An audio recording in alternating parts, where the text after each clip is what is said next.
Alright, so this is how the exterior looks like, and it's pretty interesting because there are different shades of color here. So for example, the top is like smooth Gloss. or gloss, and the side All gloss except the back half, which is matte. all gloss meh? This one is gloss meh? That's why I say from the door behind. From the door behind. Yes. The door behind is matte. From the door Ah, behind. the door behind is matte. Yes. So in front is supposed to be gloss. Supposed to. But you can see the oxidization. Gloss. Never in my life. Supposed to. See guys, this is gloss. This is not gloss. Oxidization. How long did? Few years. And this? What's this? Why so yellow one? Oxidization. And this? What's this? Original bumper red. Why so many cracks? What's this, your dog ah? No. What do you do? Was like that when I bought the car. Your number plate also falling out. I think this car needs some TLC, man. Look at this. Where did you scratch here? Can't remember. Your tires? Time to change. Did it come like this? No, Colorless? that's aftermarket. Oh. So it's LEDs. Oh really? Mm-hmm. I didn't even realize. Okay, so it's a 2-door. You want to see it light up? Sure. Go and focus on it. I want to see it light up. Oh. And then the back. Okay, so is this, I noticed this from quite afar. Is this like when you spray, then they spray, then they look like pattern like that, or how? That's when you smoke your headlights and after a while it gets burnt. What? Yeah, then you gotta just peel it off and put another one. So you can peel off. Oh, here, why you don't peel off? Love has been diverted to the Miata. Oh. And then the logo. Logo was plastic dipped black, but it's also peeling. Exhaust. Let's see the exhaust. Okay, we'll see the exhaust. What should I focus on for the exhaust? Wow, look at the words there. John Cooper Works. Oh yo! Yeah, this one is pretty cool. I think this is the only thing that maintained its pristine condition throughout the whole car. Damn kesian leh, your car. Yeah, look at my antenna. Oh my god. What did you do? It's broken. Oh, But what? still got reception. How? Oh no, kesian. Hey, you really need to give some tender loving care to your car, please. Yeah, but you see. What? You see, Ah, go further, like from here. uh-huh. Wow, looks damn awesome, right? Can't even see the oxidization anymore. Guys, this is what happens when you're too comfortable with your car. Sorry. My god, you know what they call that? When people speak things. Tourette's, yeah. Tourette's. Tourette's. It's a serious condition. Okay? Oh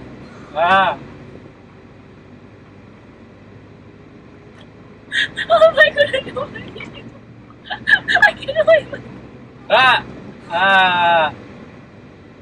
Later, hey, why are you laughing at him? He got the red. I do! Well, we all know. What the fuck? Why you're making the sound? The real reason why you're making the sound. Okay, so we're on the way to lunch. It is. Oh, it's treated.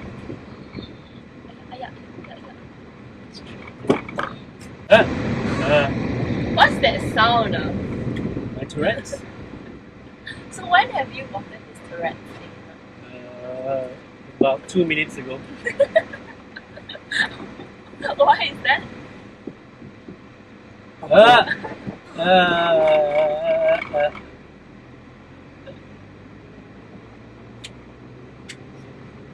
Okay, fine.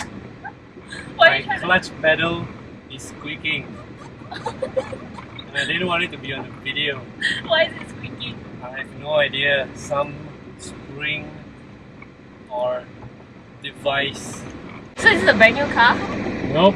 It is a 15-year-old car.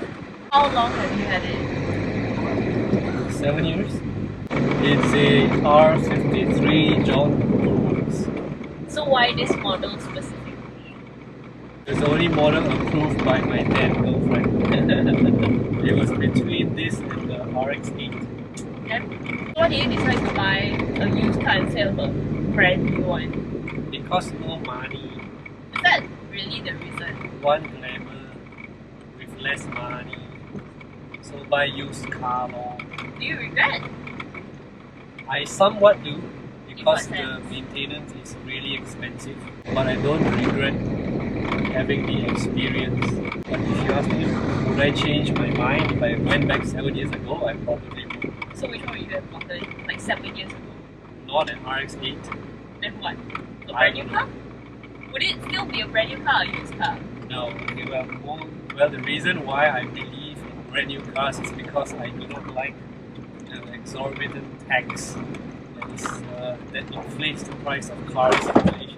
Okay. So I let somebody else pay all the tax, and I don't pay tax price when I buy used cars. So basically money lah, money is your factor lah. Yep. What are the crazy maintenance costs that this car has done for you? Changing the whole engine, 14,000 ringgit. One shot lah. Oh my god. Okay. When was this? Like, how long did you own it until you realized that you had to change the engine? 2 years ago I changed my engine, but it was because of my own stupidity. What do you do? I drove my car into water and then it died. So when your car dies when it's in water, do not try to start it up again. Because I tried to start it up again and that made my engine block crack. So it's not because the car was second hand, it was because I was dumb. So whether or not it was Whether a or new not car, brand new or second hand, if you did that, then it still would happen to you. then you cannot say that it's maintenance cost lah. It's stupidity cost what? Your question was what's the most expensive? But you say because of maintenance cost. Yeah, there are other things. So you regret because yeah, I don't know. supercharger, 7,000. What happened to your supercharger? Just wore out. Apparently it's very difficult to service.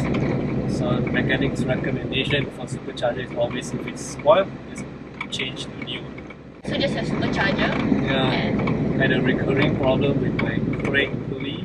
I fan. think I changed alternators once before as well.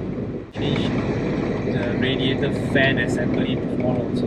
What's like your best experience that you've ever had with this car? Almost dying at a corner. Do you want to further elaborate on? No. You further elaborate on? I was driving the Kuala Kelawang road Alone? with another friend who drives a fair lady. So Were you chasing the fair lady? yes, I was chasing the fair lady. So don't try to chase the fair lady if you're driving a Mini. Doesn't work. Unless you got better skills than me, which you probably do. I took a corner, understeered, left the road a bit. Outer tires were on sand, so that made me oversteer. Like, whoa! But in my defense, as a passerby, it looked like I was drifting. But they couldn't see the shit in my pants. Hey guys, currently driving the Mini and 15-year-old car, a lot of squeaky noises coming from everywhere, and what I feel is, yeah, first is the noises. Of course I don't have any place to hold my phone to give you directions, so I'm always looking at this area, and the gear shifting, it's a little bit tough. like it's hard to put into the gear, but I guess what I understand from the owner is you get used to it lah. But right now I'm always like pushing it and yeah, uphill. I'm not gonna go up the hill, man. Stress. So yeah.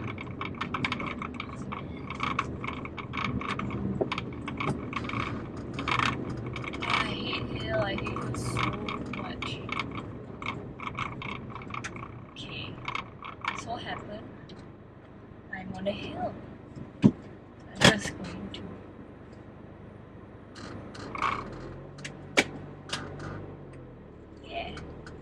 okay, I didn't panic. The key is not to panic.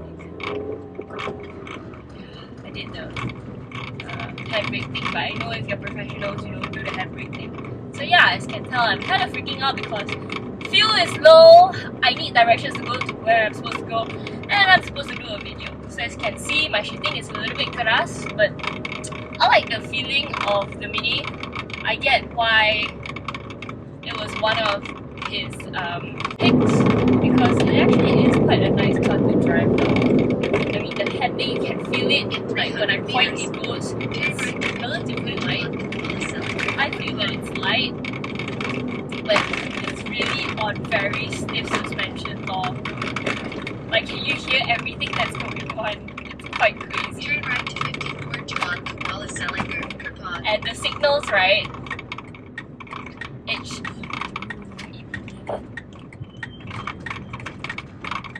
It shows that it's signaling, but it doesn't tell you where it's signaling. So I'm on neutral now, just gonna let it roll down the hill. Thank God I'm on like this, not the other way now. Stress, man. Hills damn stressful. So yeah, pulling it to 100 kilometers at second gear is pretty crazy, and driving this thing is really something very different lor, I feel, because everything is very round and the visibility, oh my god, because rear view mirror is like oblongish and my side mirrors are oblongish. I feel like I cannot see properly what's going on in my surroundings, so I feel like, okay, my visibility is blocked because I don't have the edges. Again, the seats are very comfortable. Front visibility is okay because it has short bonnet. A lot of quirks are like, I don't know how he drives with so many sounds. I cannot tahan. My Miata made a few sounds. I'm really like, what's that sound? What's that sound? What's that sound? Oh my god, but this one has sounds everywhere. His clutch has sound, his back got sound. We go over a speed bump, the whole car feels like, you know, it just goes into a black hole and like this non-gravitational room where everything just flows apart and then suddenly gravity hits back and everything comes back into place. Yeah, that's how it feels like. Hey guys, so the watch that I was wearing throughout this video is actually this watch. Now it's an REC watch, and I'm pretty sure you know about the history from Bobby's channel. Yes, they make watches out of scrap, old scrap parts of cars, and this one is from a Mini. It was from a fiery Morris Mascot. It was a type of car back then in 1978 that people bought for racing, and a little bit about where this parts of this watch comes from is 1978, bought it for racing and then met with a small accident, so kept it in the garage until about 1988 where someone else bought it in hopes to restore it into its original state, but then it turned out to be a scrap car. And later on in 2016, here are parts of scrap, and as you can tell, the dials inside look like the original Mini. Very, very cute. You can tell it doesn't have a second hand. So what it does is you have the date here, this mini circle here, that's the 24 hours timing, and then you have your stopwatch, or the chronograph needle if I'm not wrong. Starts, and that's your stopwatch. That's your stopwatch. Then to stop, continue, and to reset, just press here. There we go. Let me know what you think, guys. The VIN number is also found at the back here. Interesting, nah? Yeah, but oh my god, the Mini, I tell you, I don't know, I feel like it's when it's on the go, it's very easy to change gears. It's very smooth transition as compared to the MX-5. I feel MX-5 is still a very raw car. The Mini is a bit more refined, speaking about manual to manual, and yeah, but I feel the Mini's clutch is a little bit heavier than MX-5's one. Again, I haven't driven the manual MX-5 in a while, so yeah. But I do enjoy driving the Mini a little bit more. I think it's a little more beginner friendly. I wouldn't call myself an expert or what. I'm still very much a beginner for manual transmission cars.